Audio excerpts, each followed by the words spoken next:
The 26th law. Keep your hands clean. Judgment.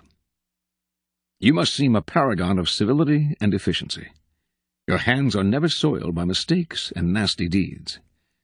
Maintain such a spotless appearance by using others as scapegoats and cat's paws to disguise your involvement. Part 1. Conceal your mistakes. Have a scapegoat around to take the blame. Our good name and reputation depend more on what we conceal than on what we reveal. Everyone makes mistakes, but those who are truly clever manage to hide them and to make sure someone else is blamed. A convenient scapegoat should always be kept around for such moments. Observance of the law number 1. Near the end of the 2nd century A.D., as China's mighty Han Empire slowly collapsed, the great general and imperial minister Cao Cao emerged as the most powerful man in the country. Seeking to extend his power base and to rid himself of the last of his rivals, Cao Cao began a campaign to take control of the strategically vital Central Plain. During the siege of a key city, he slightly miscalculated the timing for supplies of grain to arrive from the capital. As he waited for the shipment to come in, the army ran low on food, and Cao Cao was forced to order the chief of commissariat to reduce its rations. Cao Cao kept a tight rein on the army, and ran a network of informers. His spies soon reported that the men were complaining, grumbling that he was living well while they themselves had barely enough to eat. Perhaps Cao Cao was keeping the food for himself, they murmured. If the grumbling spread, Cao Cao could have a mutiny on his hands. He summoned the chief of commissariat to his tent. "I want to ask you to lend me something, and you must not refuse," Cao Cao told the chief. "What is it?" the chief replied. "I want the loan of your head to show to the troops," said Cao Cao. "But I've done nothing wrong," cried the chief. "I know," said Cao Cao with a sigh. "But if I do not put you to death, there will be a mutiny. Do not grieve. After you're gone, I'll look after your family." Put this way, the request left the chief no choice, so he resigned himself to his fate and was beheaded that very day. Seeing his head on public display, the soldiers stopped grumbling. Some saw through Cao Cao's gesture, but kept quiet, stunned and intimidated by his violence. And most accepted his version of who was to blame, preferring to believe in his wisdom and fairness than in his incompetence and cruelty. Interpretation. Cao Cao came to power in an extremely tumultuous time. In the struggle for supremacy in the crumbling Han Empire, enemies had emerged from all sides. The battle for the Central Plain had proved more difficult than he imagined, and money and provisions were of a constant concern. No wonder that, under such stress, he had forgotten to order supplies in time. Once it became clear that the delay was a critical mistake, and that the army was seething with mutiny, Cao Cao had two options: apology and excuses, or a scapegoat. Understanding the workings of power and the importance of appearances as he did, Cao Cao did not hesitate for a moment. He shopped around for the most convenient head and had it served up immediately. Occasional mistakes are inevitable. The world is just too unpredictable. People of power, however, are undone not by the mistakes they make, but by the way they deal with them. Like surgeons, they must cut away the tumor with speed and finality. Excuses and apologies are much too blunt tools for this delicate operation. The powerful avoid them. By apologizing, you open up all sorts of doubts about your competence, your intentions, any other mistakes you might not have confessed. Excuses satisfy no one, and apologies make everyone uncomfortable. The mistake does not vanish with an apology. It deepens and festers. Better to cut it off instantly, distract attention from yourself, and focus attention on a convenient scapegoat before people have time to ponder your responsibility or your possible incompetence. As General Cao Cao said, "I would rather betray the whole world than let the world betray me." Observance of the law number 2. For several years, Cesare Borgia campaigned to gain control of large parts of Italy in the name of his father, Pope Alexander. In the year 1500, he managed to take Romagna in northern Italy. The region had for years been ruled by a series of greedy masters who had plundered its wealth for themselves. Without police or any disciplining force, it had descended into lawlessness, whole areas being ruled by robbers and feuding families. To establish order, Cesare appointed a lieutenant general of the region, Ramiro de Orca, a cruel and vigorous man, according to Niccolò Machiavelli. Cesare gave de Orco absolute powers. With energy and violence, de Orco established a severe, brutal justice in Romagna, and soon rid it of almost all of its lawless elements. But in his zeal he sometimes went too far, and after a couple of years the local population resented and even hated him. In December of 1502, Cesare took decisive action. He first let it be known that he had not approved of de Orco's cruel and violent deeds, which stemmed from the lieutenant's brutal nature. Then, on December 22nd, he imprisoned de Orco in the town of Cesena, and the day after Christmas the townspeople awoke to find a strange spectacle in the middle of the piazza. De Orco's headless body, dressed in a lavish suit with a purple cape, the head impaled beside it on a pike, the bloody knife and executioner's block laid out beside the head. As Machiavelli concluded his comments on the affair, the ferocity of this scene left the people at once stunned and satisfied. Interpretation. Cesare Borgia was a master player in the game of power. Always planning several moves ahead, he set his opponents the cleverest traps. For this, Machiavelli honored him above all others in the prince. Cesare foresaw the future with amazing clarity in Romagna. Only brutal justice would bring order to the region. The process would take several years, and at first the people would welcome it. But it would soon make many enemies, and the citizens would come to resent the imposition of such unforgiving justice, especially by outsiders. Cesare himself, then, could not be seen as the agent of this justice. The people's hatred would cause too many problems in the future. And so he chose the one man who could do the dirty work, knowing in advance that once the task was done, he would have to display de Orco's head on a pike. The scapegoat in this case had been planned from the beginning. With Salzo, the scapegoat was an entirely innocent man. In the Romagna, he was the offensive weapon in Cesare's arsenal that let him get the dirty work done without bloodying his own hands. With this second kind of scapegoat, it is wise to separate yourself from the hatchet man at some point. Either leave him dangling in the wind, or, like Cesare, even making yourself the one to bring him to justice. Not only are you free of involvement in the problem, you can appear as the one who cleaned it up. As Sir James George Fraser reported in The Golden Bough, the Athenians regularly maintained a number of degraded and useless beings at the public expense, and when any calamity, such as plague, drought, or famine, befell the city, these scapegoats were led about and then sacrificed, apparently by being stoned outside the city. Keys to power. The use of scapegoats is as old as civilization itself, and examples of it can be found in cultures around the world. The main idea behind these sacrifices is the shifting of guilt and sin to an outside figure, object, animal, or man, which is then banished or destroyed.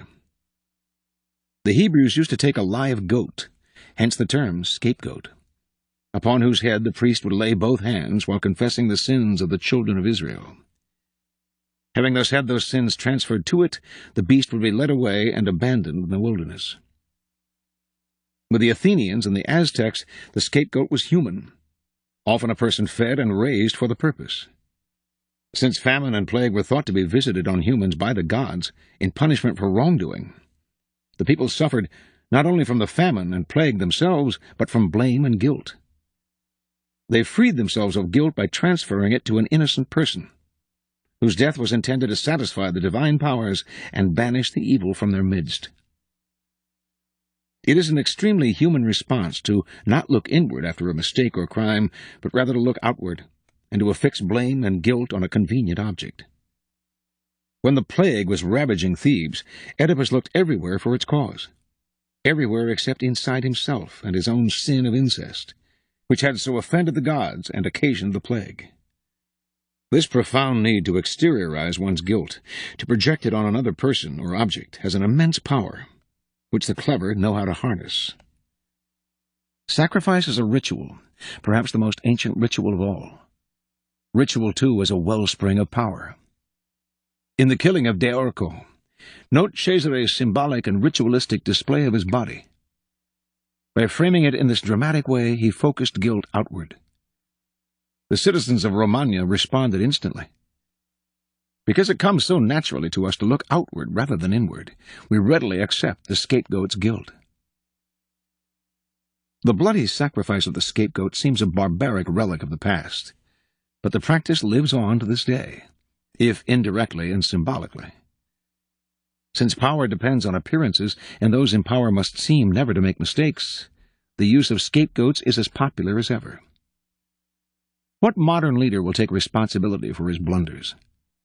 He searches out others to blame, the scapegoat to sacrifice. When Mao Zedong's Cultural Revolution failed miserably, he made no apologies or excuses to the Chinese people. Again, like Cao Cao before him, he offered up scapegoats, including his own personal secretary and high-ranking member of the party, Qin Boda. Franklin D. Roosevelt had a reputation for honesty and fairness. Throughout his career, however, he faced many situations in which being a nice guy would have spelled political disaster.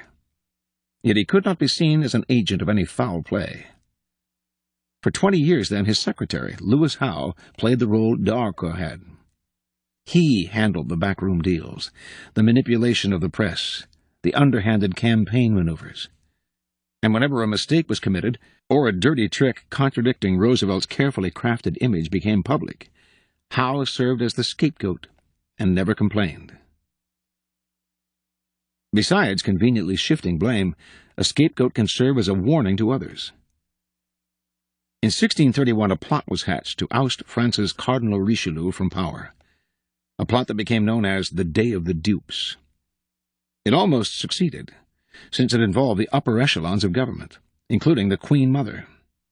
But through luck and his own connivances, Richelieu survived. One of the key conspirators was a man named Marillac, the keeper of the seals. Richelieu could not imprison him without implicating the Queen Mother, an extremely dangerous tactic. So he targeted Marillac's brother, a marshal in the army. This man had no involvement in the plot.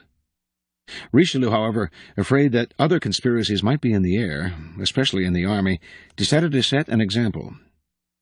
He tried the brother on trumped-up charges and had him executed. In this way, he indirectly punished the real perpetrator, who had thought himself protected, and warned any future conspirators that he would not shrink from sacrificing the innocent to protect his own power.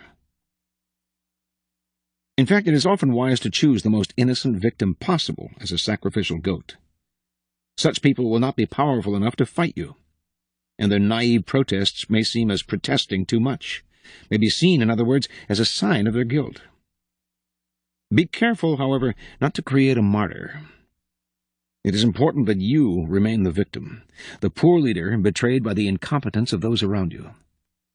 If the scapegoat appears too weak and his punishment too cruel, you may end up the victim of your own device. Sometimes you should find a more powerful scapegoat, one who will elicit less sympathy in the long run. In this vein, history has time and again shown the value of using a close associate as a scapegoat. This is known as the fall of a favorite. Most kings had a personal favorite at court, a man whom they singled out, sometimes for no apparent reason, and lavished with favors and attention. But this court favorite could serve as a convenient scapegoat in case of a threat to the king's reputation. The public would readily believe in the scapegoat's guilt. Why would the king sacrifice his favorite unless he were guilty? And the other courtiers, resentful of the favorite anyway, would rejoice at his downfall. The king, meanwhile, would rid himself of a man who, by that time, had probably learned too much about him, perhaps becoming arrogant and even disdainful of him. Choosing a close associate as a scapegoat has the same value as the fall of the favorite. You may lose a friend or aide, But in the long-term scheme of things, it is more important to hide your mistakes than to hold on to someone who one day will probably turn against you. Besides, you can always find a new favorite to take his place. Part 2. Make use of the cat's paw. In the fable, the monkey grabs the paw of his friend the cat and uses it to fish chestnuts out of the fire, thus getting the nuts he craves without hurting himself. If there is something unpleasant or unpopular that needs to be done, it is far too risky for you to do the work yourself. You need a cat's paw, someone who does the dirty, dangerous work for you. The cat's paw grabs what you need, hurts whom you need hurt, and keeps people from noticing that you are the one responsible. Let someone else be the executioner or the bearer of bad news, while you bring only joy and glad tidings. Observance of the Law, number 1. In 59 B.C., the future Queen Cleopatra of Egypt, then 10 years old, witnessed the overthrow and banishment of her father, Ptolemy XII, at the hand of his elder daughters, her own sisters. One of the daughters, Berenice, emerged as the leader of the rebellion, and to ensure that she would now rule Egypt alone, she imprisoned her other sisters and murdered her own husband. This may have been necessary as a practical step to secure her rule. But that a member of the royal family, a queen no less, would so overtly exact such violence on her own family horrified her subjects, and stirred up powerful opposition. 4 years later, this opposition was able to return Ptolemy to power, and he promptly had Berenice and the other elder sisters beheaded. In 51 B.C., Ptolemy died, leaving 4 remaining children as heirs. As was the tradition in Egypt, the eldest son, Ptolemy XIII, only 10 at the time, married the elder sister, Cleopatra, now 18, and the couple took the throne together as king and queen. None of the 4 children felt satisfied with this. Everyone, including Cleopatra, wanted more power. A struggle emerged between Cleopatra and Ptolemy, each trying to push the other to the side. In 48 B.C., with the help of a government faction that feared Cleopatra's ambition, Ptolemy was able to force his sister to flee the country, leaving himself as sole ruler. In exile, Cleopatra schemed. She wanted to rule alone and to restore Egypt to its past glory, a goal she felt none of her other siblings could achieve. Yet as long as they were alive, she could not realize her dream. And the example of Berenice had made it clear that no one would serve a queen who was seen murdering her own kind. Even Ptolemy XIII hadn't dared murder Cleopatra, although he knew she would plot against him from abroad. Within a year after Cleopatra's banishment, the Roman dictator Julius Caesar arrived in Egypt, determined to make the country a Roman colony. Cleopatra saw her chance. Re-entering Egypt in disguise, she traveled hundreds of miles to reach Caesar in Alexandria. Legend has it that she had herself smuggled into his presence rolled up inside a carpet, which was gracefully unfurled at his feet, revealing the young queen. Cleopatra immediately went to work on the Roman. She appealed to his love of spectacle and his interest in Egyptian history, and poured on her feminine charms. Caesar soon succumbed and restored Cleopatra to the throne. Cleopatra's siblings seethed. She had outmaneuvered them. Ptolemy XIII would not wait to see what happened next. From his palace in Alexandria, he summoned a great army to march on the city and attack Caesar. In response, Caesar immediately put Ptolemy and the rest of the family under house arrest. But Cleopatra's younger sister, Arsinoe, escaped from the palace and placed herself at the head of the approaching Egyptian troops, proclaiming herself Queen of Egypt. Now Cleopatra finally saw her chance. She convinced Caesar to release Ptolemy from house arrest, under the agreement that he would broker a truce. Of course, she knew he would do the opposite, that he would fight Arsinoe for control of the Egyptian army. But this was to Cleopatra's benefit, for it would divide the royal family. Better still, it would give Caesar the chance to defeat and kill her siblings in battle.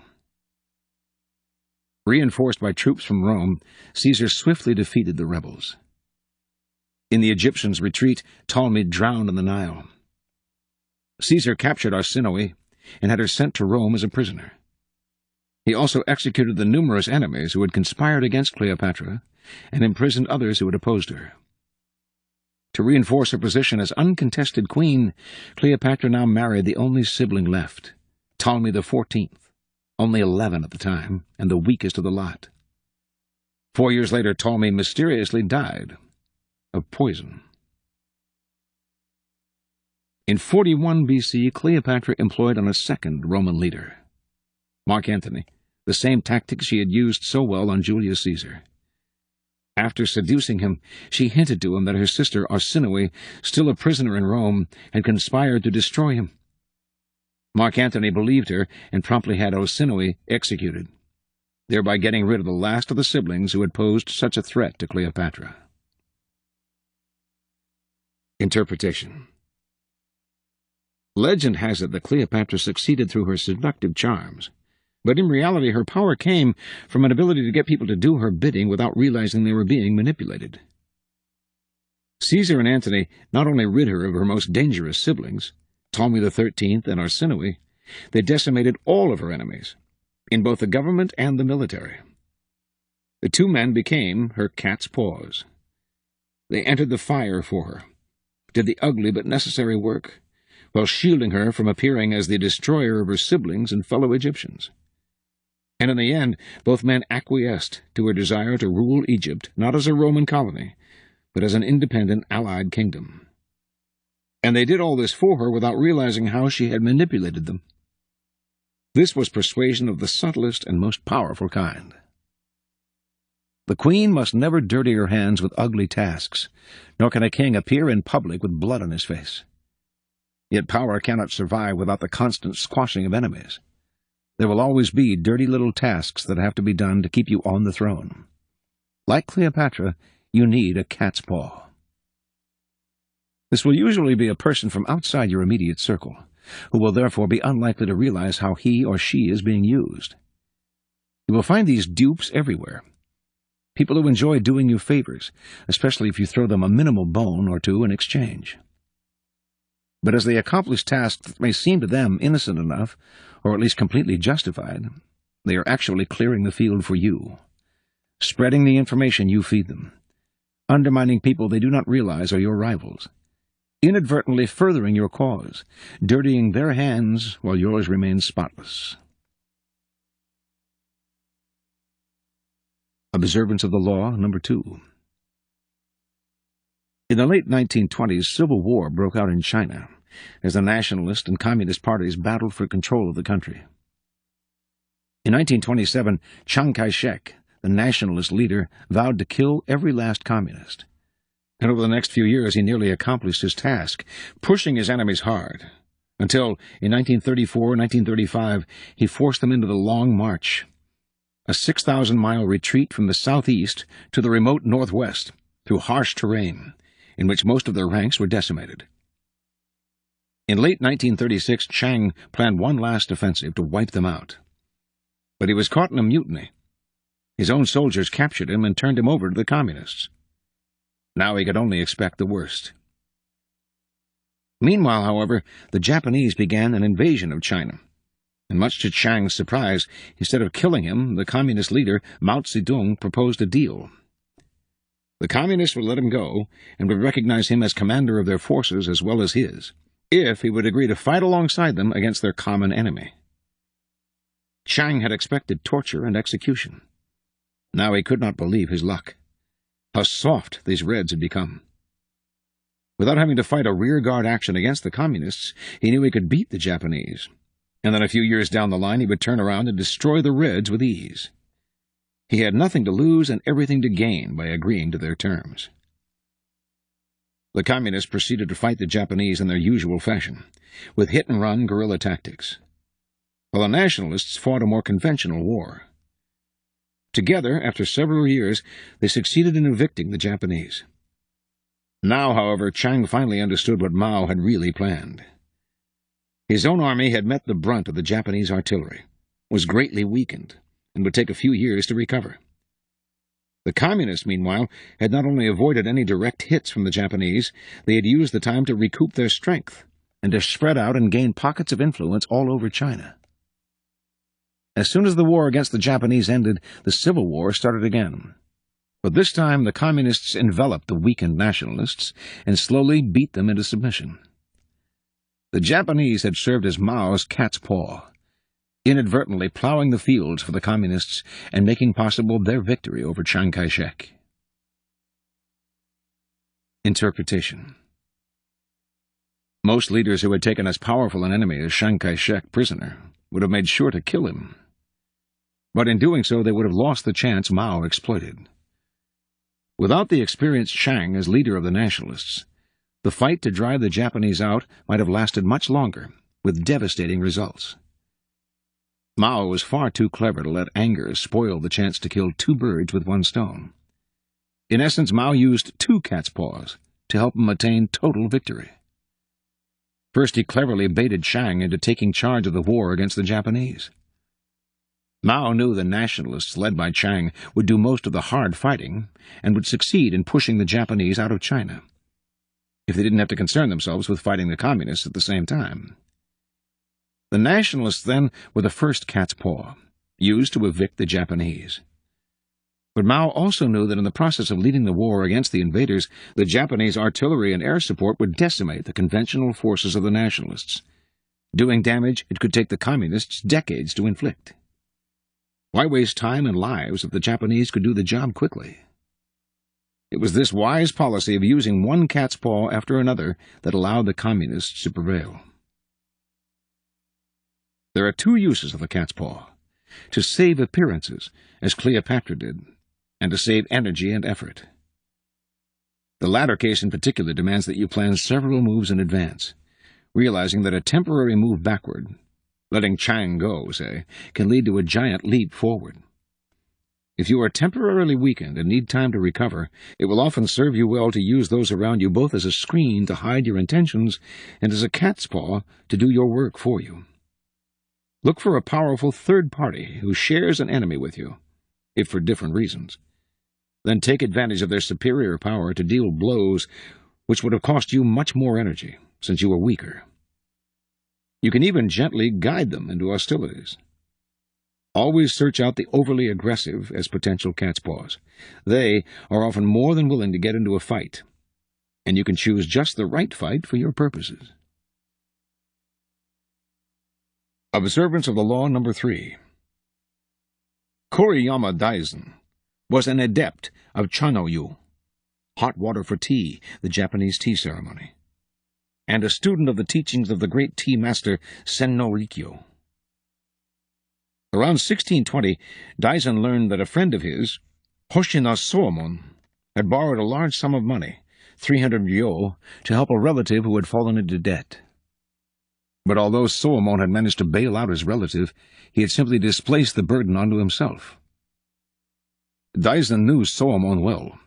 He neither cared nor understood much about money, and could easily get into trouble through slowness in repaying the loan, which had been made by a wealthy merchant called Kawachiya Sonemon.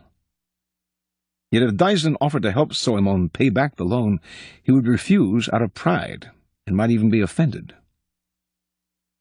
One day Daisen visited his friend, and after touring the garden and looking at Soemon's prized peonies, they retired to his reception room.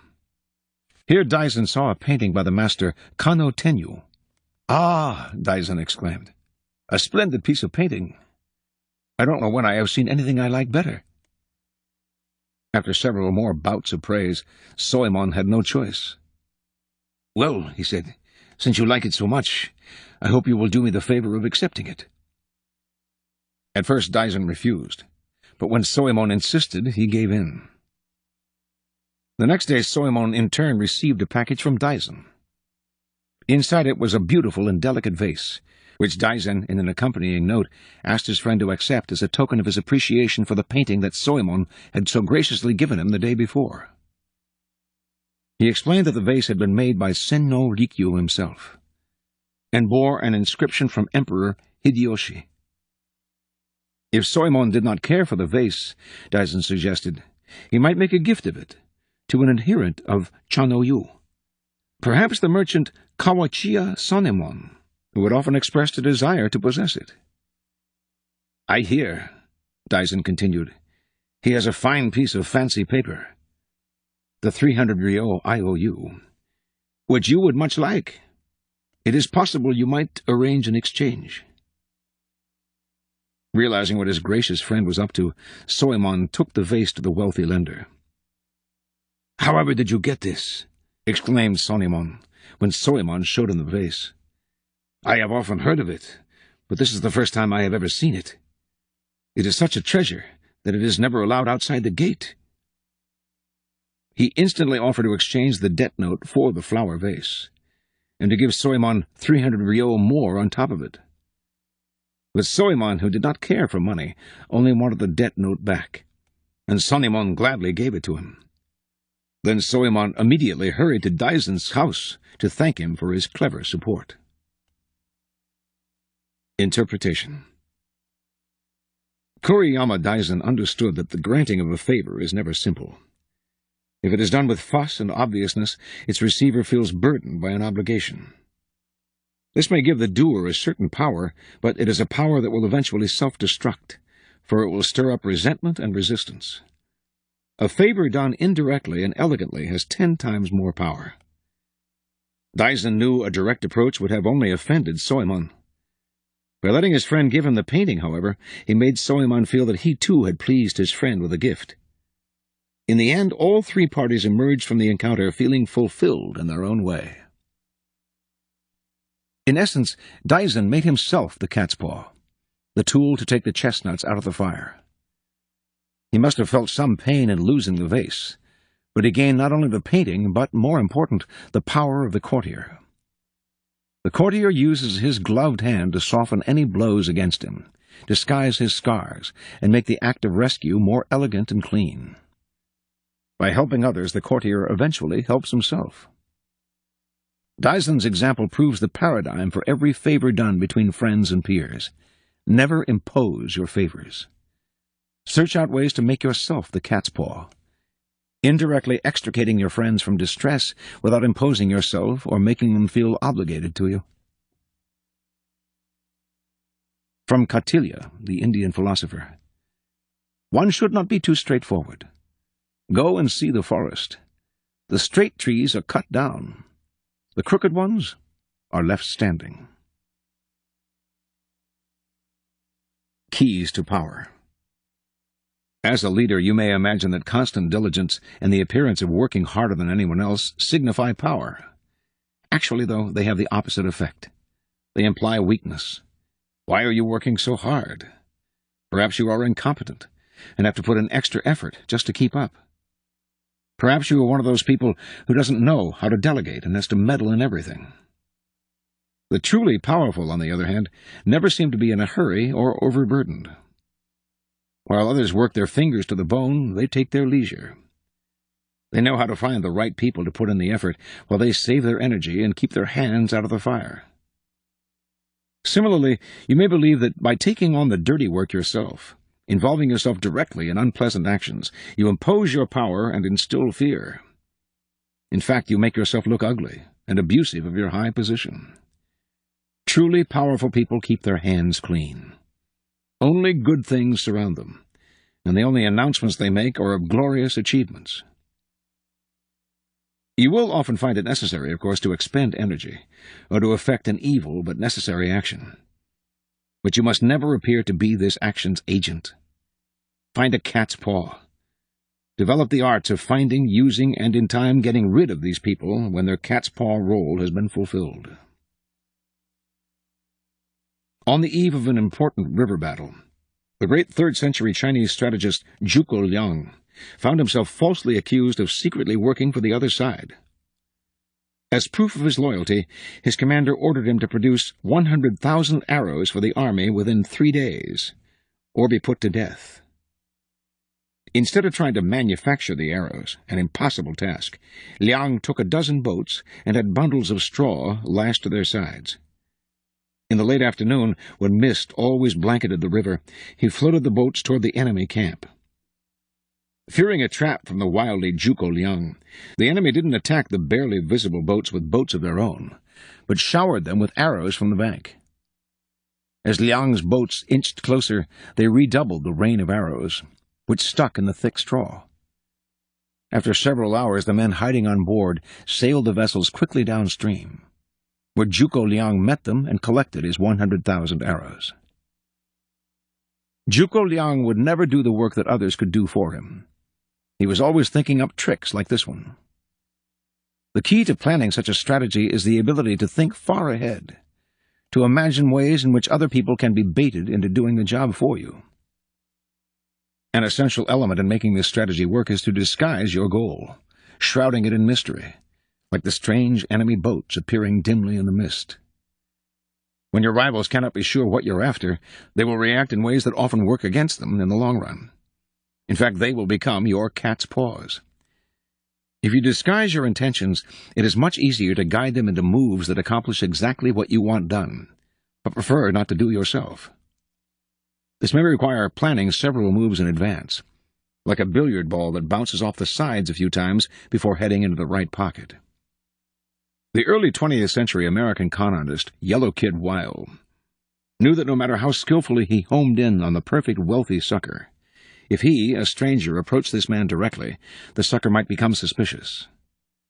So Weil would find someone the sucker already knew to serve as a cat's paw, someone lower on the totem pole who was himself an unlikely target and would therefore be less suspicious. Weil would interest this man in a scheme promising incredible wealth. Convinced the scheme was for real, the cat's paw would often suggest, without prompting, that his boss or wealthy friend should get involved. Having more cash to invest, this man would increase the size of the pot, making bigger bucks for all concerned. The cat's paw would then involve the wealthy sucker who had been Weil's target all along, but who would not suspect a trap, since it was his trusty subordinate who had roped him in. Devices like this are often the best way to approach a person of power. Use an associate or subordinate to hook you up with your primary target. The cat's paw establishes your credibility and shields you from the unsavory appearance of being too pushy in your courtship. The easiest and most effective way to use a cat's paw is often to plant information with him that he will then spread to your primary target. False or planted information is a powerful tool, especially if spread by a dupe whom no one suspects. You will find it very easy to play innocent and disguise yourself as the source. The strategic therapist, Dr. Milton H. Erickson, would often encounter among his patients a married couple in which the wife wanted the therapy, but the husband absolutely refused it. Rather than wasting energy trying to deal with the man directly, Dr. Erickson would see the wife alone, and as he talked, he would interject interpretations of the husband's behavior that he knew would rile the husband up if he heard them. Sure enough, the wife would tell her husband what the doctor had said. After a few weeks, the husband would be so furious he would insist on joining his wife in the sessions, so he could set the doctor straight. Finally, you may well find cases in which deliberately offering yourself as the cat's paw will ultimately gain you great power. This is the ruse of the perfect courtier. Its symbol is Sir Walter Raleigh, who once placed his own cloak on the muddy ground so that Queen Elizabeth would not sully her shoes. As the instrument that protects a master or peer from unpleasantness or danger, you gain immense respect, which sooner or later will pay dividends. And remember, if you can make your assistant subtle and gracious rather than boastful and burdensome, your recompense will be that much more satisfying and powerful. Reversal. The cat's paw and the scapegoat must be used with extreme caution and delicacy. They are like screens that hide your own involvement in dirty work from the public. If at any moment the screen is lifted and you are seen as the manipulator, the puppet master, the whole dynamic turns around. Your hand will be seen everywhere, and you will be blamed for misfortunes you may have had nothing to do with. Once the truth is revealed, events will snowball beyond your control. In 1572, Queen Catherine de' Medicis of France conspired to do away with Gaspard de Coligny, an admiral in the French Navy and a leading member of the Huguenot, French Protestant community. Coligny was close to Catherine's son, Charles IX, and she feared his growing influence on the young king. So she arranged for a member of the Guise family, one of the most powerful royal clans in France, to assassinate him. Secretly, however, Catherine had another plan. She wanted the Huguenots to blame the Guises for killing one of their leaders, and to take revenge. With one blow, she would erase or injure two threatening rivals, Coligny and the Guise family. Yet both plans went awry. The assassin missed his target, only wounding Coligny. Knowing Catherine as his enemy, he strongly suspected it was she who had set up the attack on him, and he told the king so. Eventually, the failed assassination and the arguments that ensued from it set off a chain of events that led to a bloody civil war between Catholics and Protestants, culminating in the horrifying massacre of St. Bartholomew's Eve, in which thousands of Protestants were killed. If you have to use a cat's paw or a scapegoat in an action of great consequence, be very careful. Too much can go wrong. It is often wiser to use such dupes in more innocent endeavors, where mistakes or miscalculations will cause no serious harm. Finally, there are moments when it is advantageous to not disguise your involvement or responsibility, but rather to take the blame yourself for some mistake. If you have power and are secure in it, you should sometimes play the penitent. With a sorrowful look, you ask for forgiveness from those weaker than you. It is the ploy of the king who makes a show of his own sacrifices for the good of the people.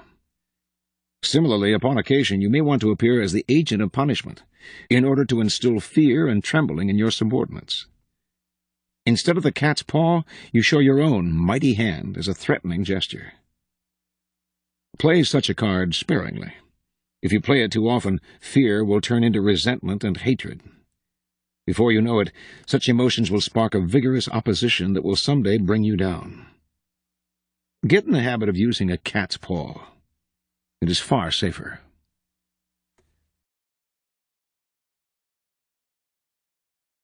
Here are some further reflections on this law. From a treasury of Jewish folklore.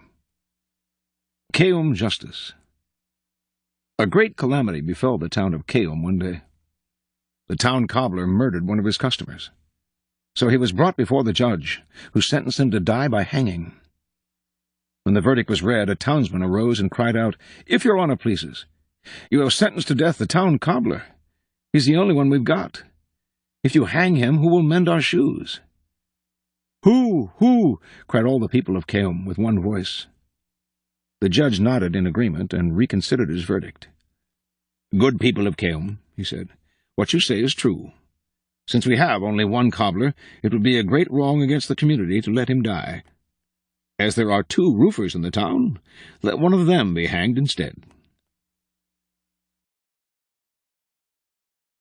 From the Fables by Jean de La Fontaine.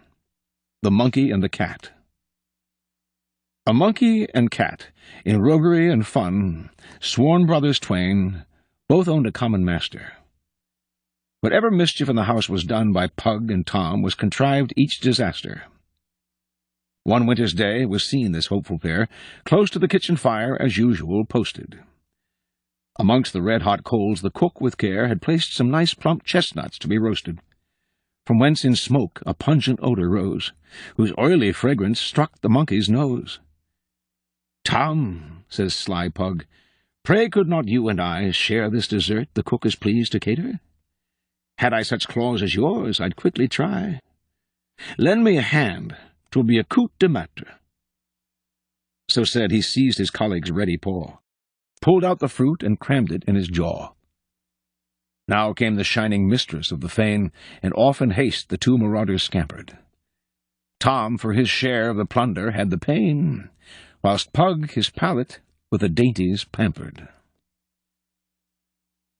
A tale from the Panchatantra. The Crow-hen, the Cobra, and the Jackal. Once upon a time there was a crow and his wife who had built a nest in a banyan tree. A big snake crawled into the hollowed trunk and ate up the chicks as they were hatched.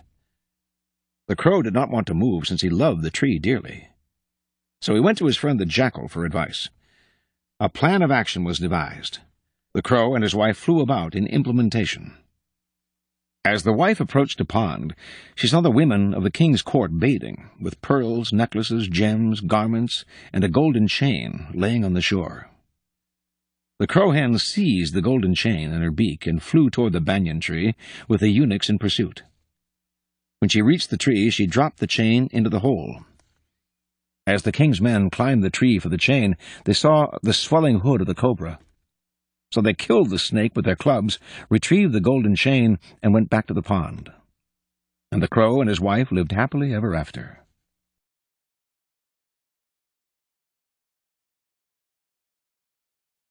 From The Subtle Ruse, the book of Arabic wisdom and guile. How to broadcast news. When Omar, son of al-Khattab, was converted to Islam, he wanted the news of his conversion to reach everyone quickly.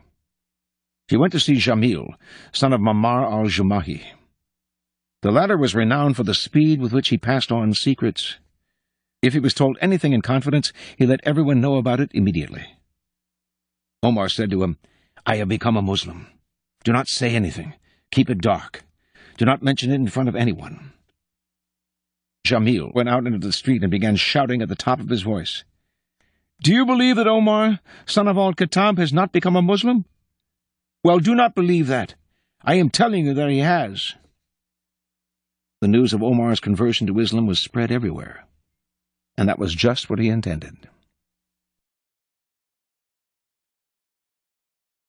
From Selected Fables by Jean de La Fontaine. A Fool and a Wise Man. A wise man walking alone was being bothered by a fool throwing stones at his head. Turning to face him, he said, "My dear chap, well thrown. Please accept these few francs. You worked hard enough to get more than mere thanks. Every effort deserves its reward. But see that man over there? He can afford more than I can. Present him with some of your stones. They'll earn a good wage." Lured by the bait, the stupid man ran off to repeat the outrage on the other worthy citizen. This time he wasn't paid in money for his stones. Up rushed serving men and seized him and thrashed him and broke all his bones. In the courts of kings there are pests like this, devoid of sense. They'll make their master laugh at your expense. To silence their cackle, should you hand out rough punishment? Maybe you're not strong enough. Better persuade them to attack somebody else, who can more than pay them back.